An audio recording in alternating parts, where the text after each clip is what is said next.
بسم اللہ الرحمن الرحیم۔ السلام علیکم۔ 5 موضوعات ہیں۔ ایک تو عرب ممالک نے صدر ٹرمپ کو اپنی تشویش بھجوا دی ہے کہ ان کی گلف پالیسی یا ایران پالیسی سے انہیں نقصان ہو رہا ہے اور وہ مزے سے بیٹھے ہوئے ہیں، اور ساتھ ہی یہ بھی سامنے آ گیا ہے کہ نہ تو ایران مذاکرات کے لیے تیار ہے اور نہ ہی صدر ٹرمپ کو مذاکرات سے کوئی دلچسپی ہے۔ اس کے برعکس صدر ٹرمپ کی خواہش ہے اور کچھ اس طرح کی خبریں آ رہی ہیں کہ شاید اگلے ہفتے ایران پر نو فلائی زون کی پابندی لاگو کر دی جائے، جو کہ ایک بہت بڑا اور خطرناک انتہائی عمل ہوگا۔ عراق میں ایران اور عراقی حکومت کے درمیان ایران نواز ملیشیاؤں کو غیر مسلح کرنے کے مسئلے پر ایک سمجھوتا ہو گیا ہے، جس کو ون ون کہا جا رہا ہے۔ یعنی اس میں ایران کی بھی فیس سیونگ ہو گئی ہے اور عراق کا جو مطالبہ تھا، جو فیصلہ تھا، وہ بھی پورا ہو گیا ہے۔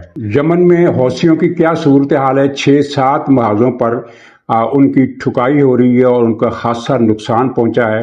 ان کی فوجی مرے ہیں، ان کے کیمپ تباہ ہوئے ہیں اور کافی نقصانات ان کے ہوئے ہیں۔ اس کے علاوہ ایک 13 رکنی فوج باقاعدہ اب وجود میں آ گئی ہے، اگرچہ ابھی اس کا ہیڈ کوارٹر اور کمان کا فیصلہ نہیں ہوا، لیکن 13 ممالک نے یہ طے کیا ہے کہ بحیرہ احمر پہ حوثیوں کی مداخلت روکی جائے گی بزور قوت۔ اس کا ذکر کریں گے اور پھر پاکستان کا حوال، بلکہ پاکستان کا حوال ہم شروع میں اس کا ذکر کریں گے۔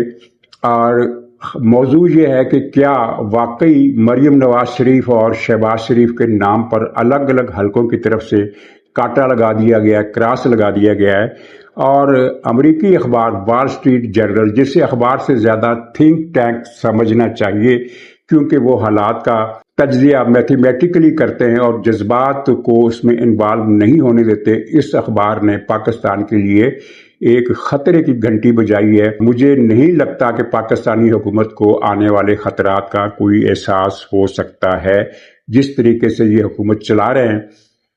تو آغاز میں خیر کرتا ہوں اس خبر سے کہ وہ جو ایک حلقہ احباب ہے، حلقہ احباب اکھنڈ بھارت، انہوں نے جو پاکستان کے ٹکڑے ٹکڑے کرنے، 34، 36، 42 اور پتہ نہیں کتنے صوبے بنانے کا جو ایک منصوبہ بنایا تھا، اور ایک پاکستان کے اندر اس پر بحث چھیڑ کر ایک بحران کی سی کیفیت پیدا کر دی تھی، وہ فی الحال سائیڈ لائن کر دیا گیا ہے، اور اطلاعات یہ ہیں کہ کم سے کم 1 سال تک تو اس کو ہاتھ بھی نہیں لگایا جائے گا۔ یعنی کہ پاکستان کی لائف لائن میں 1 سال کی ایکسٹینشن کر دی گئی ہے۔ اچھی خبر ہے، اس پر زیادہ بات نہیں کرتے، لیکن یہ خبر پاکستان کے سیاسی حلقوں میں بہت تیزی سے گردش کر رہی ہے کہ مریم نواز کے نام پر کاٹا ہے اور شہباز شریف کے نام پر کاٹا ہے۔ یہ 2 خبریں الگ الگ کیمپ کے لوگ لائے، اور دونوں کا دعویٰ یہ ہے، میں نام نہیں لوں گا، لیکن دونوں کا دعویٰ یہ ہے کہ ہماری اوپر تک رسائی ہے اور ہمیں خبریں براہ راست پنڈی کے اس مرکز کشش ثقل سے ملتی ہیں جہاں پر فیصلے ہوتے ہیں اور جہاں سے خبریں آتی ہیں۔ ایک کیمپ کا دعویٰ ہے کہ وہ مریم نواز کے ساتھ تو اتنا ناپسندیدہ ان کے نزدیک نہیں ہے، اتنے زیادہ وہ غیر آرام دہ پوزیشن میں نہیں ہے، لیکن شہباز شریف سے مایوسی ہے اور ان کی جگہ ونڈر بوائے کی تلاش جاری ہے۔ وہ ونڈر بوائے یا وانڈرنگ بوائے جو ہے، اس کا جو حشر ہو گیا ہو تو آپ نے دیکھ لیا۔ ان کا دعویٰ یہ ہے کہ مریم ٹھیک ہے، ان کے بارے میں اوکے رپورٹ ہے، لیکن شہباز شریف کے نام پر کاٹا ہے۔ اور دوسرا کیمپ جو ہے وہ یہ دعویٰ کر رہا ہے کہ شہباز شریف کے ساتھ معاملات فٹ ہیں، لیکن مریم نواز کے نام پر کاٹا پھر گیا ہے۔ تو ان دونوں متضاد خبروں سے آپ اندازہ لگا سکتے ہیں کہ یہ خبریں کم ہیں اور ذاتی تجزیے زیادہ ہیں۔ اصل میں آج کل کیا ہو رہا ہے کہ اپنے تجزیے کو زیادہ سے زیادہ مقبول کرنے کے لیے ویورشپ زیادہ آئے اور وہ زیادہ زیر بحث ہو اور وہ زیادہ ہلچل کا باعث بنے تاکہ شو کی ریٹنگ بڑھے، اس طرح کی چیزیں پھیلائی جاتی ہیں کہ یہ دیکھو انقلاب آ گیا ہے، اور پھر ظاہر دنیا اس کی طرف دوڑ پڑتی ہے۔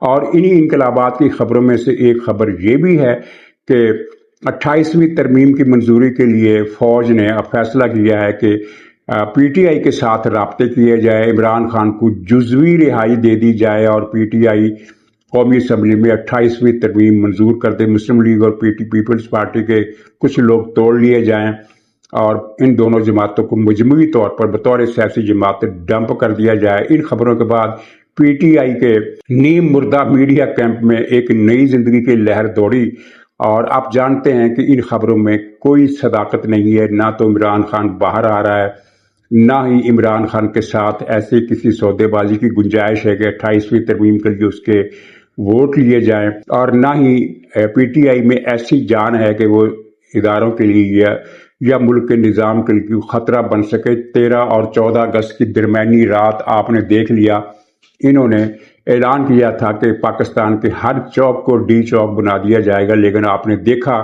کہ یہ تو اسلام آباد کے ڈی چوک کو، جو پہلے ہی ڈی چوک ہے، اس کو بھی ڈی چوک نہیں بنا سکے۔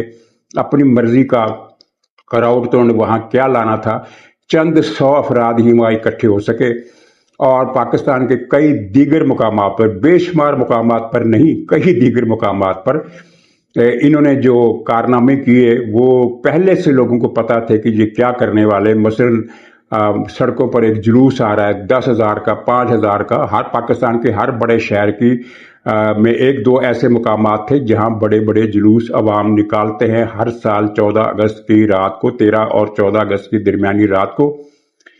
تو یہ ہر جلوس کے شروع میں اپنے 150, 200, 50, 60 بندے جھنڈے لے کر آگے لگا دیے، اور جو پھر اس کی ویڈیو کھینچی گئی، بنائی گئی، وہ یہ تھی کہ پی ٹی آئی کے پرچم ہیں، اور آگے آگے وہ نعرے لگا رہے ہیں، اور پیچھے 10,000 کا ہجوم ہے، یا 15,000 کا ہجوم ہے، یا 5,000 کا ہجوم ہے، یعنی وہ سارے کا سارا ہجوم جو ہے وہ پی ٹی آئی کو بن گیا۔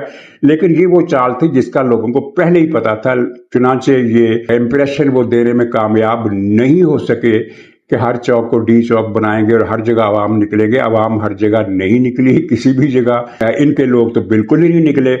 پشاور وغیرہ میں ٹھیک ہے، انہوں نے قوت کا مظاہرہ کچھ نہ کچھ کیا، اور لیکن پنجاب میں اور سندھ میں کسی جگہ بھی ان کے چند 100 کارکن بھی اکٹھے نہیں ہو سکے، اور یہی وجہ ہے کہ میں نے کہا کہ یہ ان کی اسٹریٹ پاور، ان کی سیاسی قوت، ایجیٹیشنل فورس جو ہے وہ حکومت کے لیے یا نظام کے لیے کوئی خطرہ نہیں ہے۔ تو یہ اس طرح کے تبصرے، اس طرح کے تجزیے چلائے جاتے ہیں تاکہ ایک سنسنی پھیلے۔ ظاہر ہے اگر آپ کہتے ہیں کہ فلانے کا بو کاٹا ہو گیا تو اس کو دونوں کیمپ سنیں گے۔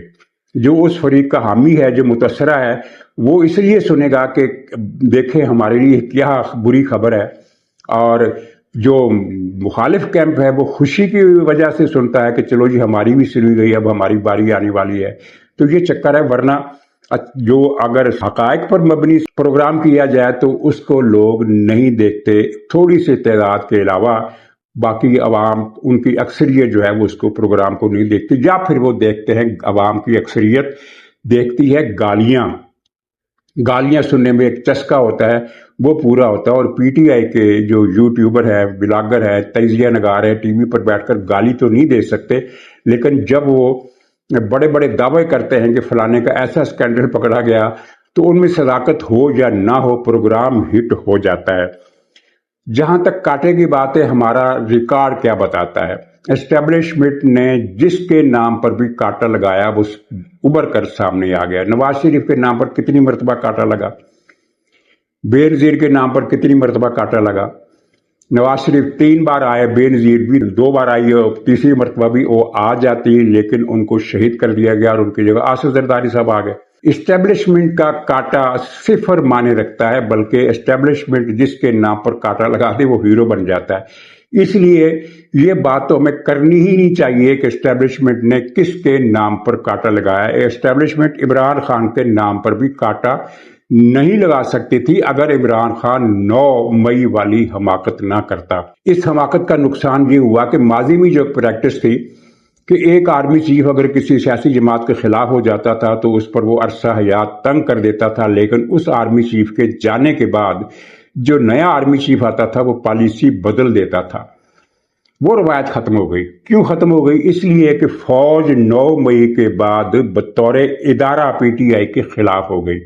اس لیے نہیں کہ اسے پی ٹی آئی کا منشور پسند نہیں تھا یا اسے عمران خان کا چہرہ پسند نہیں تھا، بلکہ اس لیے کہ پی ٹی آئی نے بطور ادارہ فوج کو ہٹ کیا۔ فوج کے 250 مقامات پر انہوں نے حملے کیے، آگ لگائی، عمارتیں گرا دی، فوج کے خلاف نعرے لگائے، اور ایون پاکستانی فوج کے ایئر فورس کے طیاروں کو نظر آتش کیا، ایم عالم کی تصویر کو نظر آتش کیا، وہ کرنل شیر خان کا مجسمہ توڑ کر اسے ٹھوکریں لگائیں، اور اس کے ساتھ وہ حرکت بھی کی جو بیان کرنا بھی مناسب نہیں۔ تو بطور ادارہ ان کو خلاف کر لیا عمران خان نے۔ یہ عمران خان کی سب سے بڑی اور فیصلہ کن آخری غلطی تھی، جس کے بعد عمران خان کے لیے آئندہ کے بھی کسی بھی سیکٹر میں، چاہے فیلڈ مارشل کوئی ہو، آرمی چیف کوئی ہو، کور کمانڈر کوئی ہو، ان کے لیے سیاست میں واپسی کی گنجائش نہیں ہے۔ یہ وہ کاٹا نہیں ہے۔ ایک آرمی چیف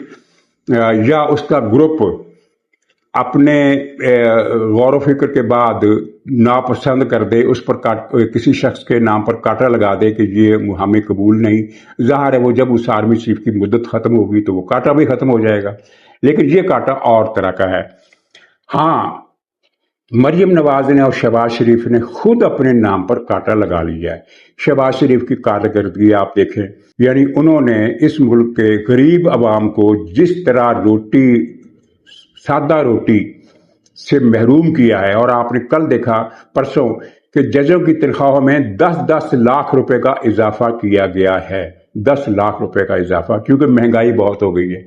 عوام کے لیے صورتحال یہ ہے کہ انہی شہباز شریف صاحب کا آرڈر ہوتا ہے کہ جو لوئر مڈل کلاسز ہیں اور لوئر کلاسز ہیں، ان کے بجلی کے بل اس طرح بناؤ کہ وہ جسے کہتے ہیں نا اوور بلنگ، یعنی اگر انہوں نے کسی نے اگر 2000 روپے کی بجلی خرچ کر دی ہے تو اسے 20,000 کا بل بھجواؤ۔ یعنی انہوں نے شہباز شریف نے عللے تللے شاہی اخراجات، شاہی دورے، غیر ملکی دورے، پروٹوکول، اپنے محلات کے وزیر اعظم ہاؤس کے گملوں کے لیے کروڑوں روپے کے بجٹ، اور وفاقی وزیروں، مشیروں، ارکان اسمبلی، سینیٹروں، speaker, chairman senate, senior bureaucrats کے تنخواہوں میں انہوں نے ایک ہزار، تقریباً 800-900% کی خبریں تو چھپی ہے نا، 800-900% کا مطلب یہ ہوتا ہے کہ 8 گنا تنخواہوں میں اضافے کیے، اور عوام پر ٹیکس لگا لگا کر ان کی آمدنی اگر 25,000 تھی تو وہ عملاً 10,000 کی رہ گئی۔ یعنی شہباز شریف کا جو ڈاکٹرائن ہے کہ 8,000 کمانے والا مالدار ہوتا ہے، تو مالداری کی شرح سے بھی گویا کہ 2,000 روپے زیادہ تنخواہ ان کی پھر بھی رہی۔ تو یہ صورتحال، اور مریم صاحبہ کے لیے تو ایک وہ موقع تھا جو شہباز شریف صاحب کو نہیں مل سکتا تھا، ان کو ملا کہ وہ ایسے کام کرتی کہ نواز شریف کی جگہ لے لیتی، کیونکہ ان کے پاس مقبولیت کا ایک بینک تھا، مقبولیت کا ایک بیلنس تھا جب وہ برسر اقتدار آئی ہیں۔ اور نواز شریف کی گرفتاری اور ان کے خلاف جو سرکاری سطح پر، ریاستی سطح پر سازشیں ہوتی رہی ہیں، ان کا مقابلہ جس طرح مریم نواز نے کیا، ان کی وجہ سے عوام کے اندر ان کی بیس بن گئی، اور وہ ایک لیڈر کے طور پر، قومی سطح کے لیڈر کے طور پر ابھر کر آئیں۔ لیکن جب وہ پنجاب کی وزیر اعلیٰ بنی تو ایک تو انہوں نے سیاسی غلطی کی، صوبائی تعصب کی بات کی، سندھیوں کے خلاف ایک بیان دے دیا، اور یوں خود کو اپنا جو سیاسی سکوپ تھا اسے خود ہی کٹ کر ڈالا، اور وہ پنجاب تک محدود ہو گئی۔ اس بیان کے بعد ظاہر مسلم لیگ نون کی قیادت اگر مریم صاحب کے پاس ہوگی تو سندھ میں مسلم لیگ کے لیے کوئی جگہ نہیں ہوگی۔ اب بھی سندھ میں تو مسلم لیگ کا وجود ہی نظر نہیں آتا، لیکن ایک کوشش کرنے میں کامیابی کا امکان ہوتا ہے تو وہ بھی نہیں رہا۔ دوسری غلطی انہوں نے یہ کی کہ کچھ ایڈونچر کیے جن کی وجہ سے پنجاب تباہی کے کنارے پر جا پہنچا۔ مثلاً یہ ایک نمائشی پروگرام ستھرا پنجاب ستھرا نہیں ہوا پنجاب، تو آپ نے دیکھا کہ سماج ٹی وی نے رپورٹ جاری کی ہے جس میں دکھایا گیا کہ پورا پنجاب کچرا کنڈی بنا ہوا ہے، لیکن ستھرے پنجاب کی مشہوری بہت ہوئی، اس کی پروپیگنڈے پر بہت پیسہ خرچ کیا گیا، اور اس منصوبے کے لیے، اس کاغذی نمائشی بیکار منصوبے کے لیے محکمہ صحت کے فنڈ سے رقم کاٹے گی۔ ایسی رپورٹیں آپ نے بھی پڑھی ہیں، میں نے بھی پڑھی ہیں، اور نتیجہ یہ نکلا کہ وہ پنجاب تو ستھرا نہیں ہو سکا، بلکہ لوگوں نے تو تانا دیا ہے کہ سندھ میں تو ستھرا سندھ کا کوئی سرکاری پروجیکٹ نہیں ہے، پھر بھی سندھ میں صفائی ستھرائی کی حالت پنجاب سے بہتر ہے۔ اس لیے نہیں کہ سندھ میں کوئی بہت اچھی صفائی ستھرائی کا انتظام ہے، بلکہ اس لیے کہ پنجاب میں گند زیادہ ہو گیا، اور سندھ جو ہے وہ خود بخود پنجاب سے بہتر نظر آنے لگا۔ اور پھر آپ نے دیکھا کہ سب سے زیادہ بے رحم کارروائی محکمہ تعلیم میں کی گئی. پہلے تو اساتذہ کی حوصلہ شکنی کی گئی، ان کے پراویڈنٹ فنڈ اور ان کی گریجویٹی اور ان کی پینشن میں ایک ڈراسٹک قسم کی کمی کر کے ان کو اپنی بچوں کی شادیوں کے حق سے بھی محروم کر دیے گا. ظاہر ہے جو جمع پونجی انہوں نے کی تھی کہ یہ پیسے اکٹھے ملیں گے تو ہم یہ کریں گے، شادی بچوں کی شادیاں کر لیں گے یا حج پر چلے جائیں گے، وہ سارے خواب مریم صاحبہ نے مٹی میں ملا دیے. اس کے بعد ایک ایسے شخص کو وزیر تعلیم بنایا گیا جو یہ کہتا ہے کہ اساتذہ کی تنخواہ 15,000 ہو تو وہ زیادہ اچھا کام کرتے ہیں. سندھ میں کم سے کم جو تنخواہ ہے اجرت وہ ہے 39-40 ہزار کے قریب، اور پنجاب میں 15,000. تو پھر کیسے پنجاب میں ووٹ بینک باقی رہ سکتا ہے؟ اور آپ وزیر تعلیم کی گفتگو سنیں، مجھے نہیں پتا ان کے پاس کتنی ڈگریاں ہیں، لیکن ان کی گفتگو اگر آپ 5 منٹ 10 منٹ گفتگو سن لے تو آپ کو پریشانی ہوگی کہ کیا یہ شخص پوری زندگی میں کسی اسکول کے پاس سے بھی گزرا. اور پھر 11-12 ہزار تعلیمی ادارے، سرکاری اسکول ٹھیکیداروں کو دے دیے گئے، مرضی کے من پسند لوگوں کو دے دیے گئے. ان ٹھیکیداروں کو جو 11,000 روپے تنخواہ پر اساتذہ کو رکھتے ہیں اور 7,000 روپے تنخواہ دیتے ہیں، 7,000 دیتے ہیں، باقی 5,000 بھی ہڑپ کر لیتے ہیں خود. یعنی 11,000 مقرر کرتے ہیں اور دیتے 7,000 ہیں. تو تعلیم کا کیا حال ہوگا؟ یہ تو ٹھیکیداروں کی اپنے لہریں بہرے ہو جائیں گی، ٹھیکیداروں کے وارے نیارے ہو جائیں گے. ان کا تعلیم کا تو خاتمہ ہو گیا. زراعت کے ساتھ انہوں نے کیا کیا، پھر وہ ایرا پیرا لیرا ٹیرا پتہ نہیں کیا کیا ادارے بنا دیے. جو چاہے جس کے گھر میں گھس جائے، جو چاہے جس کی دکان میں گھس جائے، دکان توڑ دے، دکاندار کا سر توڑ دے، دکان ہی کو توڑ دے، کوئی باز پرس نہیں، کہ کوئی پوچھنے والا نہیں. تو یہ اور پھر تجاوزات کی آڑ میں کتنے لاکھ لوگوں کے سروں سے چھتیں چھینی گئی، ان کو روزگار کے ذریعے مٹا دیے گئے. پتہ نہیں، بہت ہی زیادہ لمبی کہانی ہے جو بیان نہیں کی جا سکتی. اچھا میں ایک اور بات آپ کو بتاؤں، ایک سیلیبریٹی ہو نا، کوئی فلمی شعبے کی، شوبز کی، یا کسی اور تجارتی شخصیت ہو، کسی حوالے سے وہ میڈیا میں وہ پرسنالٹی بن جائے، وہ اگر اپنی دولت کی نمائش کرے تو وہ لوگوں کو ہضم ہو جاتی ہے. لیکن اگر کوئی سیاستدان دولت کی نمائش کرے تو وہ لوگ ہضم نہیں کرتے، وہ ریجیکٹ کر دیتے ہیں. آپ نے دیکھا ہوگا انڈیا میں کئی سیاستدان ہیں جن کے پاس بہت دولت ہے، لیکن وہ سستے کھدر کا کرتا پاجامہ پہن کر جلسوں میں تقریر کرتے ہیں. اور دور کیوں جائیے، نواز شریف صاحب کی مثال دیکھ لیجیے. نواز شریف کیا مالدار نہیں تھے؟ بہت مالدار تھے. پاکستان کے بڑے دولت مند گھرانوں میں ان کا گھرانہ شامل ہوتا ہے. انہوں نے دولت کی نمائش کبھی نہیں کی، حالانکہ وہ بڑی قیمتی گھڑیاں خریدتے ہیں اور بھی کئی قیمتی چیزیں خریدتے ہوں گے، ان کی بھی شوق ہیں. ہر آدمی، مالدار آدمی کے شوق ہوتے ہیں. لیکن پبلک جلسے میں وہ عوامی حلیے میں آتے تھے. یعنی عوام کو یہ ایک میسج دینا ہوتا ہے کہ میں تم میں سے ہی ہوں. اور یہی کام بھٹو صاحب نے بھی کیا. بھٹو صاحب اپنی جب وہ سیاست میں نہیں آئے تھے تو وہ اتنے قیمتی سوٹ پہنتے تھے، اتنے زیادہ خوش لباس تھے کہ محض اپنی خوش لباسی کی وجہ سے وہ بمبئی کی فلمی دنیا میں مقبول ہو گئے تھے. اس وقت اس کا نام بالی ووڈ نہیں پڑا تھا. لیکن جب وہ سیاست میں آئے تو آپ نے دیکھا کہ وہ قمیض شلوار پہنتے تھے اور قمیض کے بازو کھولے ہوتے تھے، بلکہ ان کے بٹن نظر آتا تھا کہ بٹن لگا ہی نہیں ہوا ہے. ظاہر یہ ایک سیاسی گمک ہے، لیکن اس کا پبلک پر اچھا اثر پڑتا ہے. تو دولت کی نمائش سیاسی مستقبل کو تباہ کرنے کے لیے کافی ہوتی ہے. تو خیر، اب بھی ان کے پاس موقع ہے. مدت ختم ہونے میں ابھی 2-2.5 سال باقی ہیں. اس عرصے میں کچھ کمپنسیشن کر دیں تباہ کاری کی، کچھ عوام کے بھلے کے لیے کوئی کام کر دیں، کوئی تعلیم کا سلسلہ بحال کر دیں، کوئی ہسپتالوں کی حالت زیادہ اچھی نہ کرے تو کم سے کم وہی کر دیں جو ان کے آنے سے پہلے تھی، اسی صورت پر بحال واپس لے آئیں. تو مسلم لیگ کا ووٹ بینک آج بھی تھوڑا بہت بحال ہو سکتا ہے. زیادہ بحال تو شہباز شریف نہیں ہونے دے گی، جنہوں نے تازہ 10 لاکھ ٹن گندم منگائی ہے کہ پاکستان کے کاشتکاروں سے اچھی اور سستی گندم نہیں خریدنی. یوکرائن سے گندی، بدبودار، باسی اور مضر صحت، کیڑے لگی گندم درآمد کرنی ہے، مہنگے داموں کرنی ہے، عوام کو کھلانی ہے، تاکہ اپنے من پسند ٹولے کو زیادہ سے زیادہ دولت کمانے کا موقع ملے اور پاکستان کی زراعت بھی تباہ ہو. اگر شہباز شریف مرکز میں ہیں تو پنجاب میں مسلم لیگ کے اگر ان سے اچھے کارنامے سرزد ہو بھی جاتے ہیں تو کوئی زیادہ فرق نہیں پڑتا. تو اس لیے کہنے کا مطلب خلاصہ یہ ہے کہ کاٹا اسٹیبلشمنٹ نہیں لگا سکتی، ان کا لگایا ہوا کاٹا پلس میں بدل جاتا ہے. کاٹا سیاستدان اگر خود اپنے نام پر نہ لگائیں تو کوئی ان کے نام پر کاٹا نہیں لگا سکتا. اب وہ دور گیا جب سیاسی لیڈروں کو شوٹ کر دیا جاتا تھا یا انہیں پھانسی دے دی جاتی تھی. تو چلیے اب ایران اور یمن کی صورتحال پر بات کر لیتے ہیں، لیکن اس سے پہلے وال اسٹریٹ جرنل کا ایک تبصرہ ہے، بڑا تفصیلی تبصرہ ہے، نہیں بتایا جا سکتا، سارا پڑھ کر نہیں سنایا جا سکتا، لیکن اس کے دو فکرے ہیں. ایک تو یہ ہے کہ کشمیر یعنی آزاد کشمیر اور بلوچستان پاکستان کے ہاتھ سے نکل گئے ہیں یا نکل رہے ہیں، اور دوسری یہ ہے کہ پاکستان میں بادشاہت لانے کی پلاننگ ہو رہی ہے. اور بھی بڑی خطرناک باتیں لکھی ہیں، لیکن بادشاہت کو چھوڑے، وہ نہیں آ سکتی. بلوچستان اور آزاد کشمیر کے ہاتھ سے نکلنے کا جو مطلب ہے یہ بڑا تشویشناک ہے. بلوچستان کے حالات آپ دیکھ رہے ہیں، دن بدن وہاں منفی جذبات فروغ پا رہے ہیں، اس لیے کہ صحیح فیصلے نہیں کیے جا رہے.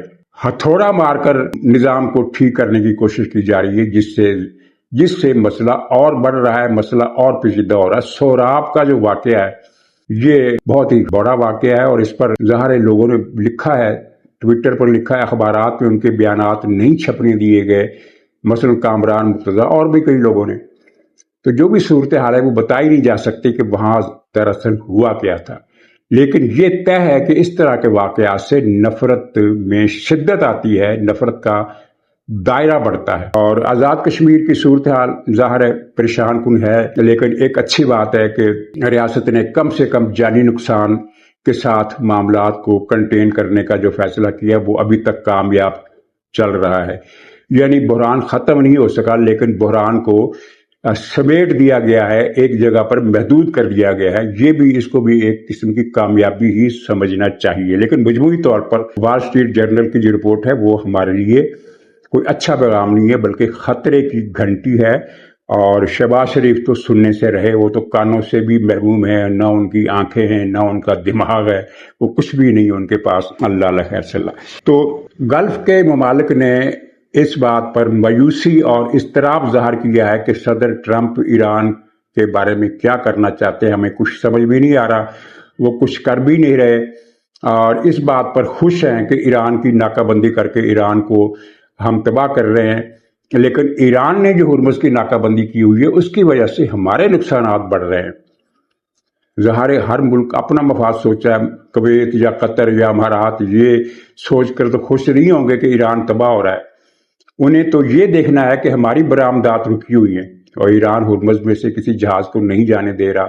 ایران کا دعویٰ ہے کہ ہرمز پر ہمارا کنٹرول ہے، ٹرمپ کا دعویٰ ہے کہ ہمارا کنٹرول ہے. دونوں ہی سچے ہیں، کیونکہ ایران کسی جہاز کو نہیں، ایسے جہاز کو نہیں آنے دے رہا جو دوسرے ممالک کی بندرگاہوں سے تیل حاصل کرے، اور امریکہ کسی ایسے جہاز کو نہیں آنے دے رہا جو ایران کی بندرگاہ سے تیل حاصل کرے. یعنی ایران کی بلاکیڈ ہے اور گلف کی بلاکیڈ ہے، الگ الگ طاقتوں نے لگائی ہوئی ہے، اور ٹرمپ کو بس اس بات پر مسرت ہے کہ وہ ایران کا ہم نے معاشی طور پر بیڑا کر دیا. یہ بات ٹھیک ہے، معاشی طور پر ان کا بیڑا بہت زیادہ غرق ہو گیا. اگرچہ کل ایران کی طرف سے ایک بیان آیا کہ ہم میں درد برداشت کرنے کی صلاحیت بہت زیادہ ہے. ایسے بیان اس وقت دیے جاتے ہیں جب درد حد سے زیادہ بڑھ جائے. یہ ایران کی مایوسی کا بھی اعلان ہے. لیکن اب جو خطرناک خبریں ہیں وہ کچھ اور ہیں. آپ نے 2-3 بیان پڑھے ہوں گے. ایک امریکی وزیر جنگ وہ ہیکسٹ کا کہ اگلے ہفتے ہم ایسی پابندیاں لگانے جا رہے ہیں ایران پر جن کا کسی نے پہلے سنا بھی نہیں ہوگا، یعنی کہ بہت ہی بڑی اور بہت ہی خوفناک. تو وہ پابندیاں کیا ہو سکتی ہیں؟ اقتصادی پابندیاں تو ہو نہیں سکتی کیونکہ وہ تو پہلے ہی بہت لگی ہوئی ہیں، 2-4 اور لگ جائیں گی تو کیا ہو جائے گا. ہرمز کی ناکہ بندی بھی نہیں ہو سکتی کیونکہ وہ تو پہلے ہی 100% کامیاب جاری ہے، اور کسی ایک جہاز کو بھی ایران کی بندرگاہ پر نہیں جانے دیا گیا، وہاں سے کوئی تیل برآمد نہیں ہو رہا. تو پھر وہ کون سی پابندیاں ہو سکتی ہیں؟ تو خبریں یہ ہیں کہ 2 قسم کے اقدامات کیے جا سکتے ہیں. ایک ایران پر نو فلائی زون جو ایران کے لیے بہت زیادہ ناقابل برداشت ہوگی، یعنی کوئی جہاز کسی بھی ملک سے، روس سے، چین سے، کسی بھی ملک سے ایران میں نہیں آ سکتا. نہ ایران سے جا سکتا. جیسی عراق پر پابندی لگائی گئی تھی اور عراق پر جب نو فلائی زون نافذ ہوا تھا تو عراق مرنا شروع ہو گیا تھا. صدام حکومت کی جو ڈیتھ تھی وہ سٹارٹ اپ ہو گئی تھی اس نو فلائی زون کے. باقی جنگ تو رسمی کارروائی تھی. اور دوسرا خشکی کی طرف سے ناکہ بندی پر بھی غور ہو رہا ہے. خشکی کی طرف سے ناکہ بندی کی میں پوزیشن جو مجھے سمجھ میں آتی میں بتا دوں. ایران کو 7 ملک لگتے ہیں بارڈر پہ. ایک عراق ہے، دوسری طرف ترکی ہے، تیسری طرف آرمینیا، پھر آذربائیجان ہے، پھر ترکمانستان ہے، پھر افغانستان ہے اور پھر پاکستان. یعنی اگر آپ کلاک وائز جائیں تو عراق سے شروع ہو کر پاکستان پر ختم ہوتا ہے. یہ 7 ملک ہیں. پاکستان اس بلاکیڈ کا حصہ کبھی نہیں بنے گا چاہے امریکہ کتنا بھی دباؤ ڈالے. عراق بھی نہیں بنے گا، بن ہی نہیں سکتا. عراق کے اندر ایران کی حامی آبادی اچھی خاصی ہے. ویسے تو وہاں اہل تشیع اکثریت میں ہیں لیکن ان میں سے 50% سے زیادہ ایران کے مخالف ہیں. جو باقی بچتے ہیں وہ بھی بہت بڑی تعداد میں ہیں اور ان کی ملیشیائیں بھی ہیں. ممکن نہیں ہے کہ عراق ناکہ بندی میں شامل ہو. افغانستان بھی شامل نہیں ہوگا. یہ 3 ملک گئے. ترکی بھی نہیں ہوگا. ترکی بھی بری ناکہ بندی میں شامل نہیں ہوگا اور آرمینیا بھی شامل نہیں ہوگا. یہ 5 ملک ہو گئے. پیچھے رہتے ہیں 2 ممالک جن کے بارے میں امکان ہے کہ وہ شاید امریکہ کی بات مان لے. ان میں ایک ہے آذربائیجان. لیکن آذربائیجان، یہ میں نہیں کہہ رہا کہ وہ اس میں شامل ہو جائے گا. میں یہ کہہ رہا ہوں کہ ایک امکان ہے کہ شاید وہ شامل ہو جائے. لیکن اس کے اگر وہ شامل ہو جاتا تو ایران کو زیادہ فرق نہیں پڑے گا. آذربائیجان ایک رستہ ہے روس تک پہنچنے کا خشکی کے ذریعے. کوہ کاف کی جو پٹی ہے، تو اگر آذربائیجان انکار کر دیتا ہے تو ایران کے پاس ایک متبادل رستہ آرمینیا کا ہے. آرمینیا کے بعد جارجیا آتا ہے، جارجیا کے بعد پھر روس آ جاتا ہے. یہ سارا علاقہ کوہ کاف کا ہے جس میں 3 ملک آزاد ہیں، آذربائیجان، آرمینیا اور جارجیا. ایک چھوٹا سا ملک ابخازیہ وہ بھی آزاد ہے، وہ لیکن اس کی آزادی کو کسی نے تسلیم نہیں کیا. باقی جتنے بھی ملک ہیں کوہ کاف کے، کل 8-9 ملک ہیں داغستان سمیت، وہ روس کے قبضے میں. گویا کہ وہ روس ہے اور روس کا جو ایران سے تجارتی رستہ ہے، زمینی رستہ، بری رستہ، وہ یا آذربائیجان سے ہو کر جاتا ہے یا آرمینیا اور جارجیا سے ہو کر جاتا ہے. تو وہ تو کھلا رہے گا. اگر آذربائیجان شامل ہو بھی جاتا ہے تب بھی.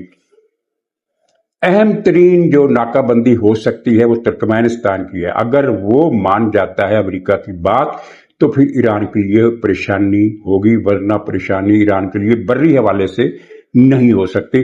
وہ اس طرح کہ چین کو جانے والے رستے، چاہے وہ سڑک کے ہوں چاہے وہ ریل کے ہوں، وہ ترکمانستان سے ہو کر جاتے ہیں. ترکمانستان سے ہو کر جاتے ہیں. یعنی وہاں سے نکل کر یہ قزاقستان ریل کی پٹڑی چلی جاتی ہے، سڑک چلی جاتی ہے. قزاقستان سے آگے پھر وہ روس کے علاقے میں داخل ہوتی ہے. ایک ریلوے لائن قزاقستان سے سیدھی چین جاتی ہے، دوسری روس کے علاقے میں جا کر پھر چین کی طرف مڑتی ہے. تو یہ راستے کٹ ہو جائیں گے اور چین سے جو بھی تجارت ہے ایران کی بہت زیادہ نہیں ہے. ایران کی ساری آمدنی جو ہے وہ 90% اس کا انحصار تیل پر تھا جو اعلانیہ تھی، اور جو غیر اعلانیہ تھی وہ تھی منشیات، جس میں خاص طور پر کوکین اور ایکسٹیسی قسم کی جو ادویات ایران بناتا ہے اور پوری دنیا میں پھیلاتا ہے. وہ غیر اعلانیہ معیشت ہے اس کی، وہ تقریباً ختم ہو چکی ہے. اور یہ جو اعلانیہ معیشت ہے یہ امریکی ناکہ بندی کی وجہ سے یہ بھی ختم ہے. یہ تھوڑا بہت آسرا خشکی کے ذریعے ہے، وہ اگر ترکمانستان شامل ہو جاتا ہے اس بری میں، اس بری ناکہ بندی میں، تو پھر ایران کے لیے مشکلات بڑھ جائیں گی. اور یہ میرا صرف اندازہ ہے، یعنی امکان کی بات میں نہیں کر رہا. لیکن چونکہ ترکمانستان امریکہ کے زیر اثر زیادہ ہے دوسرے ممالک کی نسبت، پاکستان کا مسئلہ اور ہے، افغانستان امریکہ کے زیر اثر نہیں ہے، ترکی بھی زیر اثر نہیں ہے، آرمینیا بھی زیر اثر نہیں ہے، اور عراق زیر اثر ہے. لیکن عراق بیک وقت ایران اور امریکہ اور سعودی عرب تینوں ملکوں کے زیر اثر ہے، لہٰذا وہ بھی فریق نہیں بن سکتا. تو یہ اگر ایسا ہوا، لیکن زیادہ تباہی جو ہوگی وہ ہوگی نو فلائی زون کے حوالے سے. وہ دیکھنا پڑے گا کہ اب وہ کیا اس معاملے میں کیا کرتا ہے. مذاکرات سے اب نہ ٹرمپ کو دلچسپی ہے نہ ایران کو. ایران کو دلچسپی تو ہے لیکن ایران فیصلہ نہیں کر سکا، اس لیے اس کی دلچسپی بھی زیرو ہو جاتی ہے. فیصلہ بھی کیوں نہیں کر سکتا؟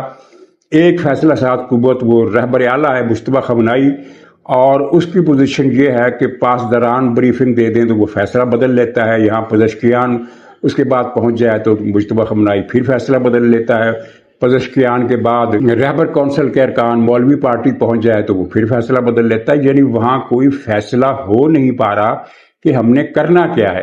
مثلا اب بھی اس وقت بھی وہاں کے اندر ایک کشمکش جاری ہے کہ ہرمز کا کنٹرول عمان اور ایران مل کر سنبھالیں، اور ایک لابی ہے جو کہتی ہے کہ نہیں، عمان کون ہوتا ہے، صرف اور صرف ایران یہ کنٹرول سنبھالے، یعنی کہ عمان کے ایشو پر بھی ان کے اندر ڈویژن ہے۔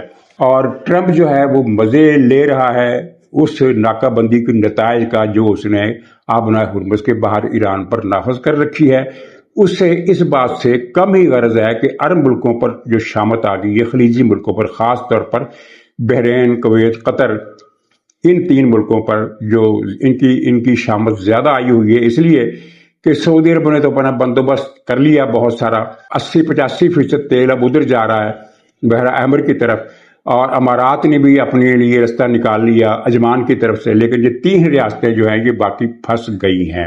آخر میں حوثیوں کا ایشو بہت سارے محاذ ہیں، شبوہ ہے، تعز ہے، مخا ہے، حضرموت، البرہ اور الجوف اور دوسرے علاقے، ان سب مورچوں پر، ان سب محاذ ہائی جنگ پر، ان صوبوں میں، ریاستوں میں حوثیوں کے خلاف کارروائی بیک وقت جاری ہے، اور ہر جگہ حوثیوں کی جو کیا ان کو کہتے ہیں فارمیشنز فوجیوں کی وہ ہٹ ہو رہی ہے، ان کے کیمپ ہٹ ہو رہے ہیں، بہت سارے لوگ مر رہے ہیں جن کی مخبری نہیں ہو رہی کہ کس جگہ کتنے لوگ مرے، لیکن ظاہر ہے جو دیکھتے ہیں کہ ایک بم پھٹا ہے ایک فارمیشن پر اور کچھ لاشوں کے ٹکڑے اڑے ہیں، کتنے اڑے ہیں یہ اس کی کنفرمیشن وہ نہیں کر سکتے کتنے، لیکن ہر جگہ حوثی مر رہے ہیں، اور افرادی قوت کی کمی کی وجہ سے انہوں نے اسکول کے بچوں کو، پرائمری اسکول کے بچوں کو جن کی عمریں 7-8 سال کے درمیان ہیں، ان کو بھی بندوق پکڑا کر محاذ جنگ پر بھیج دیا ہے، جس کی وجہ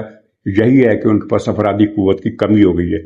دوسری طرف سعودی عرب نے بحر احمر کی حفاظت کے لیے جو 15 رکنی فورس بنائی تھی، اس میں سے 13 ملکوں نے منشور پر دستخط کر دیے ہیں، گویا کہ ایک باضابطہ آرمی بن گئی ہے، اور اب اس کا کمانڈ سٹرکچر ساری تفصیل آنے والی ہے۔ ان ممالک میں بحرین ہے، بنگلہ دیش ہے، جزائر قمر جن کو انگریزی میں کومورس لکھا جاتا ہے، جبوتی، مصر، اردن، کویت، پاکستان، قطر، صومالیہ، سوڈان، ترکی اور بذات خود یمن شامل ہے۔ اچھا، اب ان ملکوں میں بنگلہ دیش بہت دور ہے، بحرین کی کوئی آرمی نہیں ہے، کومورس کی کوئی آرمی نہیں ہے، اردن کی کوئی آرمی وہاں پہنچنے کے لیے شاید ہی وہ بندے دستیاب ہو، کویت کا بھی یہی حال ہے، قطر کا بھی یہی حال ہے۔ جو مؤثر آرمی ہو سکتی ہے ان میں ایک پاکستان ہے، لیکن پاکستان کی اس میں شرکت صرف علامتی ہے، یعنی کوئی ٹیکنیکل معلومات، انٹیلیجنس شیئرنگ وغیرہ ہو سکتی ہے، لیکن یہ پاکستان کوئی ایسی کارروائی کھل کر نہیں کرے گا جس سے ایران کو شکایت ہو۔ تو باقی پیچھے جو ملک رہ جاتے ہیں ان میں ہیں جو فیصلہ کن کردار ادا کر سکتے ہیں، ان میں ایک تو جبوتی ہے۔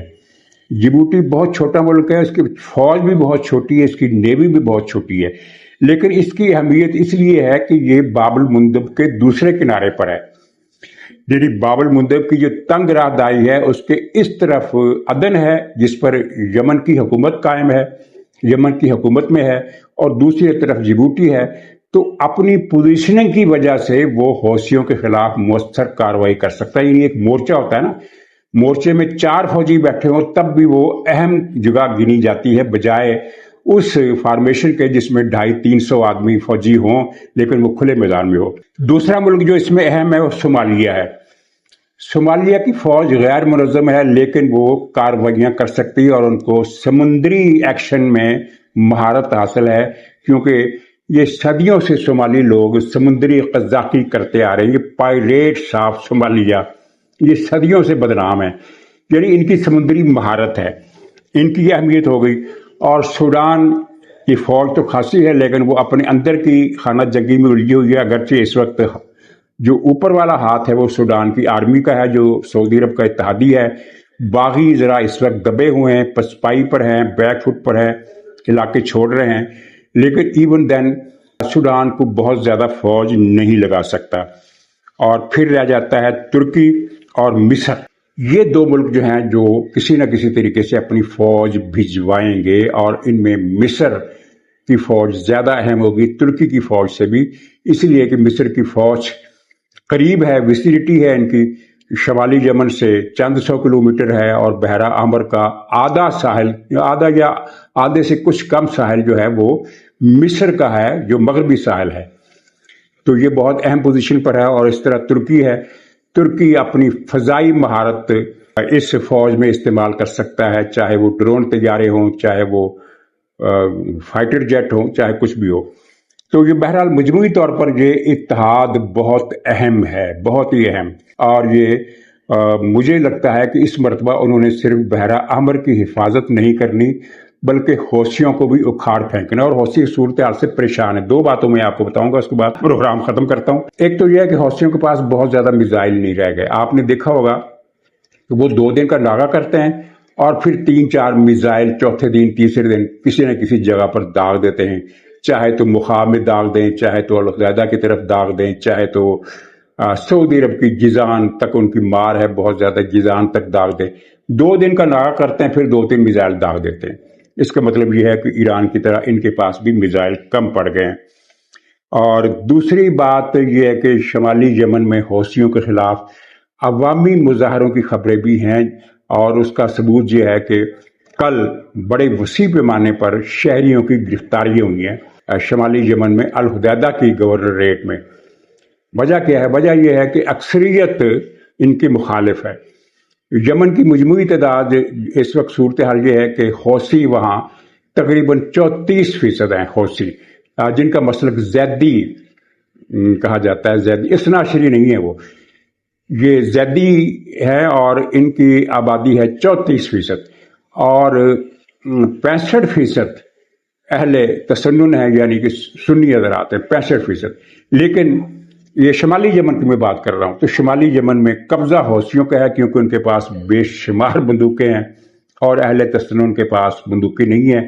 وہ نسبتاً متمدن زندگی گزارتے ہیں۔ یہ پہاڑوں میں قبائلی انداز کی، پرانے انداز کی، غیر متمدن اور نیم وحشی قسم کی، پرانے دور کے جب وہ وائکنگ ہوتے تھے اس طرح کی زندگی گزارتے ہیں۔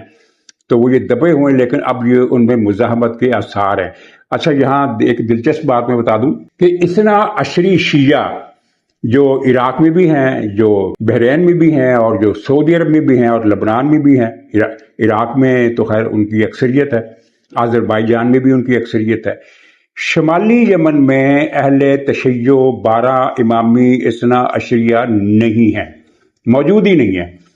بہت زیادہ گنتی کی جائے تو شاید وہ 0.5 سے بھی کم ہے، بلکہ اس سے بھی کم ہے، اس لیے کہ جو UN کی پچھلی مرتبہ مردم شماری آئی تھی، اس میں زیدیوں اور سنیوں کے علاوہ جتنے مذاہب تھے جن میں اثنا عشری بھی مسلک شامل تھا، اور غیر مسلم عیسائی بھی اور دوسرے بھی، وہ سارے ملا کر 1% سے کم بنتے ہیں۔ یعنی 3 گروپ، اثنا عشری، عیسائی، اور کوئی ایک اور قبیلہ بھی وہاں ہے کسی مذہب کا، یہ 3 گروپ مل کر 1% سے بھی کم بنتے ہیں۔ تو اس کا مطلب یہ ہے کہ عملاً وہاں اہل تشیع اثنا عشری مسلک کے نہیں ہیں۔ یہ زیدی مسلک کے ہیں جو 6 اماموں کو مانتے ہیں، میرا خیال ہے 5 یا 6 اماموں کو مانتے ہیں، اور امام غائب کو تو بالکل ہی نہیں مانتے، جبکہ اثنا عشری عقیدہ یہ ہے کہ جو امام غائب کو نہیں مانتا وہ ان کے دائرے سے خارج ہے۔ تو جو بھی ہے، خیر یہ ایک دلچسپ فیکٹر تھا جو پاکستان میں لوگوں کے علم میں نہیں ہے۔ یہاں تو کئی لوگوں کو میں نے یہ سنا کہ وہ یہ سمجھتے ہیں کہ یمن کا، شمالی یمن کے حوثیوں کا مسلک وہی ہے جو ایرانیوں کا ہے۔ ایسا نہیں ہے۔ اثنا عشری مسلک 3 ممالک میں اکثریت میں ہے، عراق میں، آذربائیجان میں، اور ایران، خود ایران۔ یہ 3 ملک ہیں جہاں اثنا عشری اکثریت میں ہے، اور باقی سعودی عرب میں ان کی تعداد ہے، اور بحرین میں ہے۔